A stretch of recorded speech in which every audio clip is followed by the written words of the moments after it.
Welcome to another edition of Teach the Geek interviews. My name is Neil Thompson. I'm the founder of Teach the Geek. I work with technical professionals so they can present more effectively, especially in front of non-technical audiences. And you can learn more about that at teachthegeek.com. Again, that's teachthegeek.com. Today, my guest is Samya DasSarma, and he has more than 25 years of experience in software development and leadership. And he spent much of his career operating at the intersection of deep technical work and executive decision making. So, in this episode, we will explore the communication gaps between technical experts and business leaders, how those gaps affect strategic decisions, and what technical professionals can do to make their ideas clearly understood and influential. Welcome to Teach the Geek interview, Samia. Glad to be here, Neil. Looking forward to it. Wonderful. So, first question: what are the most common communication gaps you see between technical professionals and non-technical audiences? Yeah, this is something that's close to my heart because I think as an engineer, I grew, and as I see other engineers grow in my teams, uh, this makes or breaks the career trajectory of an engineer. Um, and I think the biggest gap in my mind is caused by what I call curse of knowledge. It's a well-known phenomena researched in Stanford University. Engineers know a lot of stuff, and sometimes they fail to realize the knowledge they have is not available to the people they are presenting in the format they are presenting. And that knowledge, understanding of their knowledge and the gap of knowledge is what is called curse of knowledge, which bites them hard. And I see engineers using jargons that their audience does not understand. Um, I see engineers using contextual knowledge that is not communicated to the audience. And the third thing that I see engineers do is not talk about the terms that are familiar to the audience and what the audience cares about. I think those are the three key areas where an engineer falls short, and that's where I see them fail in the communication with the non-technical audience. I'm three for three for all those things to be. When I first started working, actually, it was my second job working as an engineer. I had to give presentations in front of senior management, and most, if not all of them, were non-technical people. And basically, all those things that you said that engineers do, I did. All the technical jargon, all the terms they didn't understand, not putting things in a way that they can understand. I did all of that. And that whole curse of knowledge that you were speaking about, you're absolutely right about that too. And looking back, even when I worked as an engineer and even with the engineers that I know now, was something that I think a lot of us don't recognize or think about is that knowledge that we have the curse of having now, we didn't always have it. We didn't always know what we know. And we Yeah, speak to people as if they know what we know, but they don't because we didn't always know that. So what kind of presentation or what kind of communication could you have understood back when you weren't that person with that knowledge? And we just don't think about that. We just think, well, we've always had it, but no, you didn't always have it. You went to school, likely got an engineering degree. You took this technical role once you were done, and you're in this role. So obviously, you have to know what you have to know to do the job well. And then you get in front of people who didn't get that degree, likely, who don't have that technical role, and just assume that they know what you know. Like, why would they know what you know? yeah, yeah, absolutely. I think my take is it somewhat comes from a little bit of fear. Presenting in front of non-technical audience, especially senior leadership, is scary. It's very, very scary. I remember the fear I had when I was first doing that. Um, and an individual focuses on themselves and what they want to say over what the audience needs to hear. And this switch is what I think helped me a lot. The switch in mindset of about not presenting what I want to say, but presenting what the audience needs to hear. And this is something that is crucial switch to be successful there. Yeah, you're absolutely right about that too. When I was giving those presentations, I just assumed that, well, what I think is interesting, you'll think was interesting too. Like, no, this you have to give me information that I can use to do my job better, not what you think is interesting. And that was definitely something that I had to recognize in myself as well. So I'm curious to get your answer to this one too, Samia. How does poor communication affect decision making at the executive level? Yeah, if you look at it, working in a software company, which is what I've been doing for a very long time, um, there is a lot of decision making. And a lot of times for the engineers, they are responsible for the how and when of a project, but the what and why of the project is still decided by a lot of times non-technical stuff.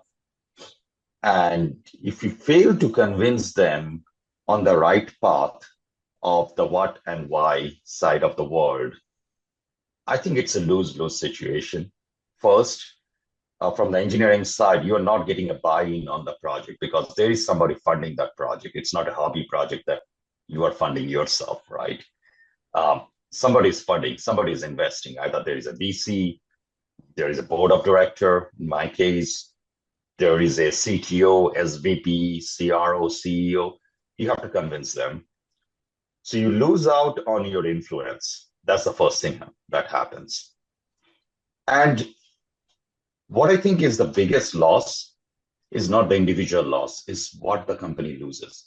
Because at the end of it, I still believe engineers are the ones who are building the product. They understand, especially the engineers who understand the customer, they understand the product and the customer and the art of possible. And their voice is lost or missed in the decision making because they fail to communicate, which in my mind is probably the biggest loss for a company. Where a great technical decision that could leapfrog competition, that could take the company to the next level, that contribution is missed from some of the smartest people just because of a communication barrier. You're bringing up some bad memories for me, Sabia. So 15 plus years ago, I was working at this company. They brought me in to do this project. And after, let's say, maybe about five or six of these project status updates that I had to give, my project got canceled. And I remember worried that, well, am I going to still have a job? Didn't they bring me in here to do this job? Luckily, they put me on other projects, but this is over 15 years ago now, and I still look back on that time and think if I was just better at communicating the as you said, the what and why of this project, hey, maybe they could have a product out there right now making, billions of dollars for the company, but because I was just interested in talking about what I thought was interesting, well, I guess we'll never know. Yeah, that's a loss, right? Like you look back and you think about what you lost, but what did the company lose? Revenue, growth. And that, in my mind, is the biggest loss, especially in the Silicon Valley, where we lose so many ideas just because we didn't understand what engineers are trying to communicate. Yeah, absolutely. So, when presenting complex technical topics to business leaders, how do you decide what level of detail is appropriate? Yeah, and this is something that I tell my engineers also. The first and foremost thing that you need to do is understand the audience. And if it is a high stakes presentation, go dig deeper into the audience. What is their background? Are they engineers? Do they come from engineering background? Do they come from consulting background? Do they come from purely business background? So do some research, spend some time not just working on your talk track or presentation, understand the audience, understand what they care about. And beyond that, what I say is normally I have a framework which is a non-technical audience care about three things: money, time, and risk.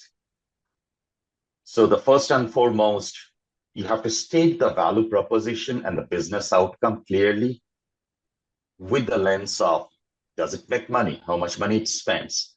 How long will it take to do? And what is the risk of actually not doing it? So if you can address the money, time, and risk, you will have the hook on the audience. The other thing I recommend doing is use analogies. Don't talk about cap theorem. Don't talk about load balancer. Um, Talk about balancing life. Talk about traffic cop in a busy intersection instead of a load balancer. So if you can use analogies, it becomes much easier to understand. And sometimes engineers get stuck on this is not a perfect analogy. There are these 5 edge cases that don't fit. Um, so I shouldn't be using the analogies. Ignore that. Like it's not doesn't have to be a perfect. Um, and in terms of details, like, there is 80-20 rule everywhere. There is 80-20 rule here also in my mind. Give your audience 20% of the information that explains 80% of the result. So you don't need to go to the nitty-gritty details of the architecture. I think about 20% of the architecture prioritized for importance is enough to explain what you're trying to achieve. I think that those are the areas, and of course there are a few other things, which is articulate the impact in the business value. Like, what is the budget need? What is the risk of the objective not moving forward? What will it get them, not you? So those are the things that we need to share. And the other thing that a lot of technical presenters don't do because they're so focused on presenting what they are trying to present is check in. Like after every couple of slides, check in with the audience. Does it make sense? Does this connection make sense before I move on? Do you need more information for the previous section? And it comes from like fear of presentation. I still have that. I hate getting on stage. But that fear focuses an individual into, I need to get over this. I need to finish this presentation rather than pausing, checking in and seeing if it's landing and then changing the talk track accordingly, changing your analogies accordingly. That's what I say. But to answer your question, 20% that explains 80% is the right level of detail in my mind. Nice. Check in. Oh my God, man. I was trying to get out here in 15 minutes. Now I got to check in. It's gonna extend the whole presentation. I was already sweating bullets, man. You're making things hard. Yeah, but hey, if that's what needs to happen to so that so that the people that you're talking to understand what you're saying so that they can make those informed decisions because you don't want the presentation to be over or that communication to be over and then people leave the room and they think to themselves, what did that person speak about again? And so that was just basically a waste of time for everybody. You mentioned the various groups that engineers or technical people can speak to. Do they have technical backgrounds? Are they consulting backgrounds? Do they have business backgrounds? But what if you have all three in an audience? How do you communicate with a mixed audience? Yeah, that's a hard problem, but it actually makes it easier. And here is the way I think about it. Um, First of all, I mean, you have to start with a fundamental question that you need to ask. What are you trying to do with the presentation? And the way I think about it is like you're trying to achieve one or more of three goals: inform, influence, or educate. Right? Inform, you might be giving a project status update. Influence, you're trying to get a buy-in for something. You are trying to convince somebody to start, stop, or continue something, right? That's influence. And educate is you're trying to give out enough information so that you are not tapped. Like a lot of times, engineers will give presentation to like customer service or tech support folks who are technical enough, but who are also business side of the world, so that they can handle the customer better without coming to engineering. So you have to start with what you're trying to achieve, and does your presentation and your communication achieve that? When it comes to a mixed audience, what really resonates with the audience is if they are part of the communication. And one of the tricks I use there is if I'm communicating to a mixed audience and I know the audience, I will actually bring them into the presentation. Okay. For example, when I'm explaining a more technical topic, I will involve the technical part of the audience. Like I talk about CAP theorem, and then I will lean over to this individual saying, this is how I explain it. What do you think? Or how would you explain it? And does this make sense? And I'm asking this question actually with eye contact with the technical person who starts nodding, which influences the other people in the audience that this person is talking about something that I don't understand, but I have people in the audience who are validating what this person is saying is right. So that builds credibility. And then when you're talking about the business side of the world, leveraging the business person more. So it actually makes it easier to increase your breadth because now your course of knowledge is limited if you consider the total knowledge of the audience. But it finally goes down to about knowing the audience. It's like this person is good at engineering side. They have been writing code for 10 years before moving to the sales side. So they should be able to answer or understand what I'm saying in these parts. So I'll lean on them to create a feedback loop that is useful not just for me, but for the audience. But again, it goes down to stick to 20 to 25% of what you want to present in terms of your knowledge that is important and understandable by the audience. Yeah, this has been a great conversation. You have such insightful answers to the questions to me. So I'm curious, when it comes to speaking to non-technical audiences as a technical person, is this something that you always excelled at? And if not, what did you do to get better at it? I did not, and I was always an engineer, and I think I will like whatever I do, I will always be engineer. And it was scary. It was scary to get up in front of 10 people and talk about something because you feel judged. Like some people do it very, very naturally. I would say most of the engineers don't. Um, it didn't come naturally. So I think the key thing for me was understanding how important it was. And that's what I was telling you. It's like, if I don't do this, my project wouldn't go forward. If I don't do this, this crazy idea I have, I won't have funding for that. If I don't do it, nobody else will do it for me, right? Sometimes that pushed me into learning about it. And I was fortunate enough that in my early management career, the company I worked for invested significantly on me. I went into presentation training and how to talk about it. Um, However, you don't necessarily need that. I think there are two key things. First, you have to decide you're going to invest in it. Okay. First, you have to decide that you're bad at it. Once that realization comes, then you start investing in it.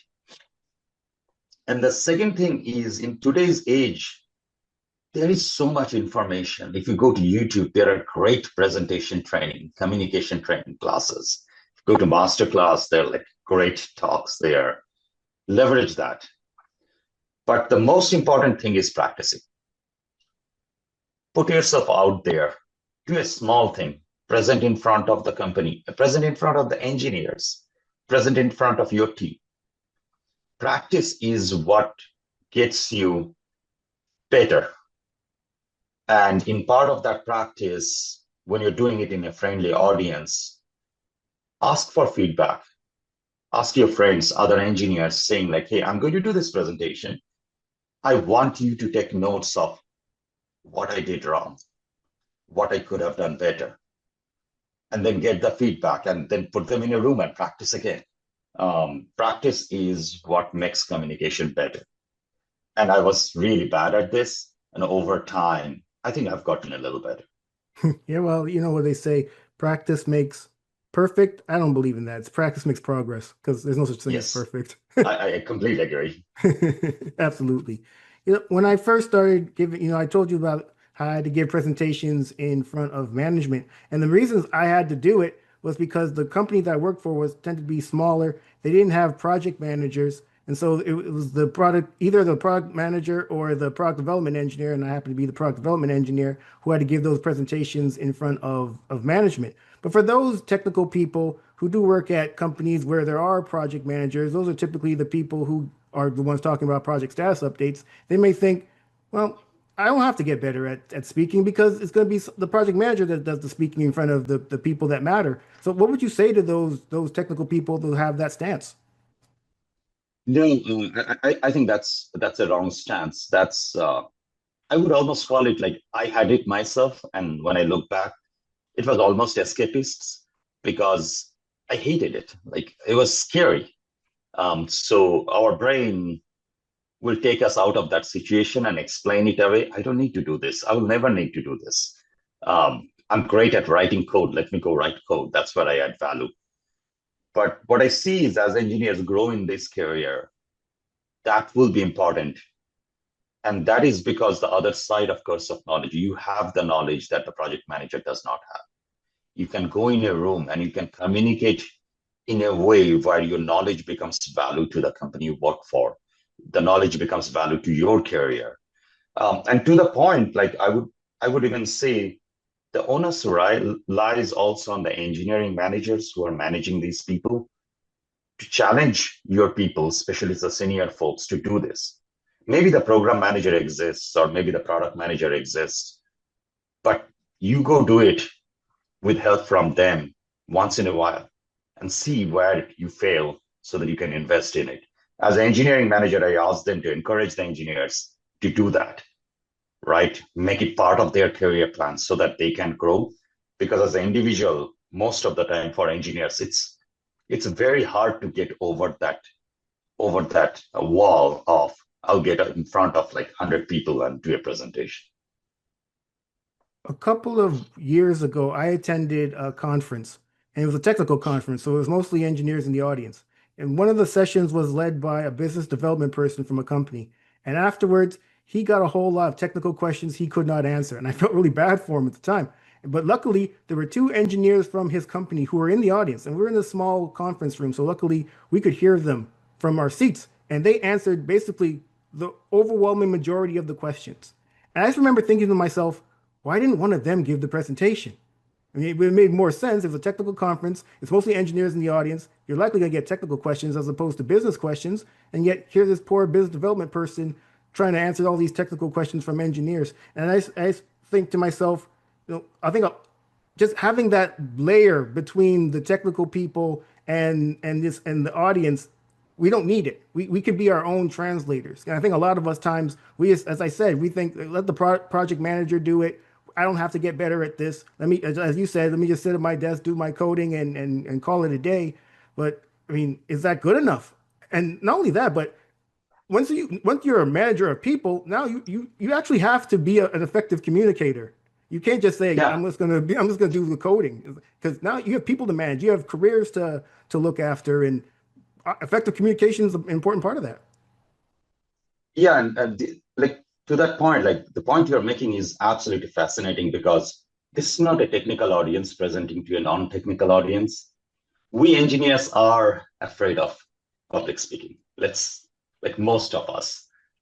There are of course anomalies and were great public speakers. Even from a technical to technical audience, these two engineers didn't step up and say, "We're going to do the presentation." Okay, I bet they step back and say, like, "No, you do the presentation. We'll back you up in there." We need to get over that. And in terms of practice, like in today's day and age of I think that's a tool in our arsenal.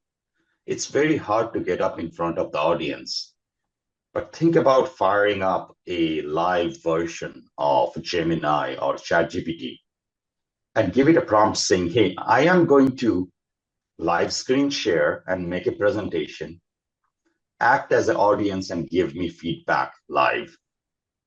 This is something I have tried, and it is fascinating how it reacts to that and coaches you through as you are practicing.